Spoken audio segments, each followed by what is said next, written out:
Sofía, es bien clave el rol de Rusia. Sería interesante que tú nos comentaras cuándo se le entrega este apoyo de parte de Rusia a Bashar al-Assad y qué tan relevante es el tema precisamente de la primavera árabe, que es donde comienzan a surgir estos primeros movimientos de rebeldes en contra del régimen de Bashar al-Assad. Rusia tiene intereses en la zona hace muchos años, tantos como Estados Unidos.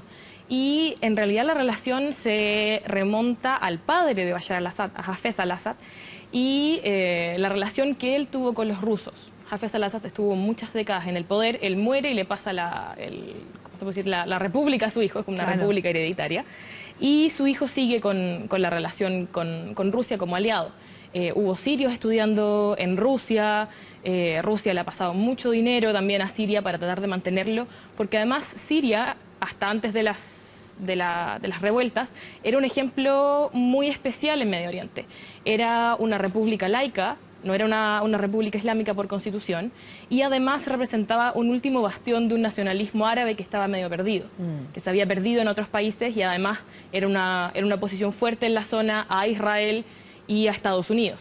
Entonces, Rusia siempre estuvo muy interesada en Siria, tiene su base ahí, el puerto de Tartus, y entonces todo esto que empezó a pasar en la primavera árabe, las revueltas, cómo cayeron los otros dictadores, cómo cayeron los otros países, Rusia siempre estuvo ahí muy al acecho de lo que estaba pasando, y cuando ya siempre hubo apoyo al gobierno, pero cuando se desestabiliza el gobierno, por ahí por el año 2013 precisamente, cuando ya los rebeldes toman más fuerza, Rusia decide intervenir directamente. Entonces hay flujo de caja y también hay apoyo militar, hay apoyo político, vetos en el Consejo de Seguridad.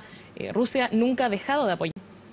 Sofía, otra cosa que es la pregunta que ronda por estos días luego de la decisión que toma Estados Unidos es por qué precisamente toma esa decisión, marcando un giro radical, por ejemplo, la postura que había tenido Barack Obama, que apelaba muchísimo más a la diplomacia para poder solucionar la situación que se está dando en Siria, más allá de que se considera ya obviamente una situación insostenible.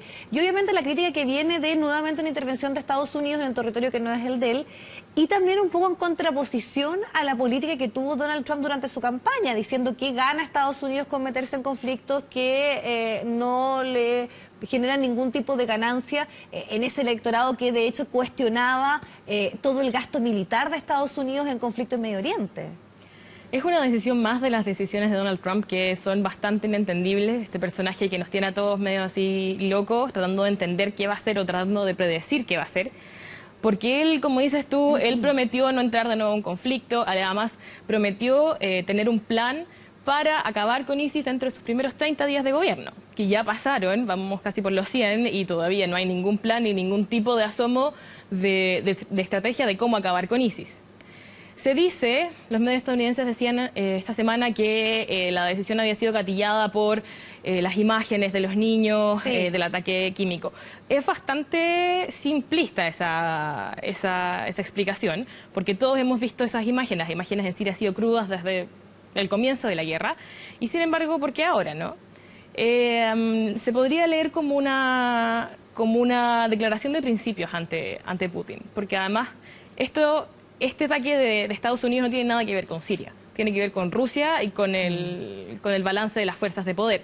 Porque si además analizamos el ataque fue una cosa muy simbólica. O sea, primero se les da aviso a los rusos, se les da aviso que obviamente los rusos le van a contar a los sirios, entonces la probabilidad de atacar a alguien ahí o de que alguien muera era muy baja. Se ha dicho ahora que la base sigue funcionando, entonces el nivel de destrucción tampoco fue tanto.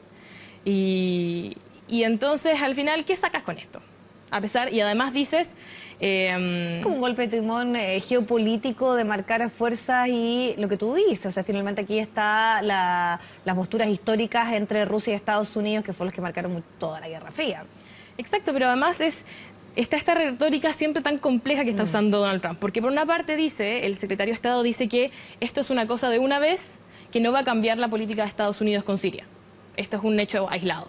Sin embargo, ayer en la Asamblea del Consejo de Seguridad de las Naciones Unidas, Estados Unidos dice que está dispuesto a volver a repetirlo. Entonces, por una parte, Trump le está diciendo a su gente que esto es una cosa de una vez, que tiene que ver con el balance de poder y que no se preocupen porque no van a entrar a una nueva guerra, pero sin embargo, dejan abierta la puerta.